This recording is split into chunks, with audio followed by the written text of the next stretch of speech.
First of all, Pakistan is not following Islam. Are you joking?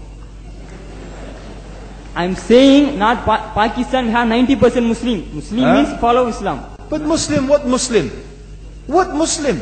I remember 15 years ago, it's not today and I heard it's worse, 15 years ago I remember going to a wedding in Pakistan. A wedding where men and women were mixing freely. Where the bride was dancing on the stage with all the male members of the family dancing on the stage. I am sure somewhere around, we probably hidden in a corner then, but I hear now it's open, drinking alcohol. What Muslim are we talking about? This was 15 years ago. Now I hear it's even worse. Oh yes, they're Islam. When the bride and the groom are walking to the car, they're holding the Quran over their head for blessing. That Islam? That's not Islam. What Islam is that? That's exactly the thing I'm talking about. That's why the Muslims are in such a mess. Because of this nonsense, this hypocrisy, actually they are insulting the Quran by doing that. Amongst all of this haram, they think that the Quran, holding it over their head, is going to bless them because they're holding it. What is that? Where did they get this from? So, I don't know what we're talking about. In fact, this is the problem. You see, the Muslim world itself is so far from Islam. So many you find here in India. Or I know it's not a Muslim country, but there are lots of Muslims here. But I don't know what sort of Muslim. Most of them go to the dargah and they call upon some dead person in the grave, and they think that by talking to a dead person they're going to have their needs fulfilled. What's the difference between that and worshipping an idol? There's no difference, believe me. It's shirk.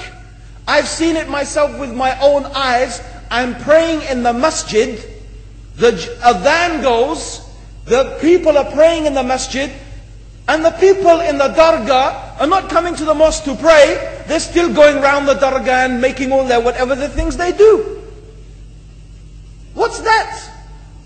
That's not Islam. You go to many countries. You find Pakistan, you want to see Islam in Pakistan. You know, in England, in every street corner we have a pub. You know what's a pub? You know what's a pub? Like a bar, you know, a place where you sit and drink alcohol. Yeah? Yes? In Pakistan, believe me, they have something worse than that. Yes, worse. On every street they have a picture of a palm. Everywhere you see it, hanging from the windows. They have the picture of a palm. What's that advertising? Something worse than drinking alcohol. An invitation to disbelieve in Allah. That they're going to read your hand and tell your fortune. Shirk. It's shirk. Whoever believed, the Prophet said, sallallahu alaihi wasallam, whoever visits a fortune teller out of curiosity, Allah will not accept their prayers for 40 days. Whoever believes in the fortune teller has disbelieved in Allah and His Messenger. That includes, by the way, horoscopes. Yet you see in Pakistan a picture everywhere of a hand. Worse than a pub. Worse than a pub. It is better to drink alcohol than make shirk with Allah. Yes. So this is the Muslim countries. You will not find one except they are not doing magic and shirk and kufr. Or except maybe one or two you will find.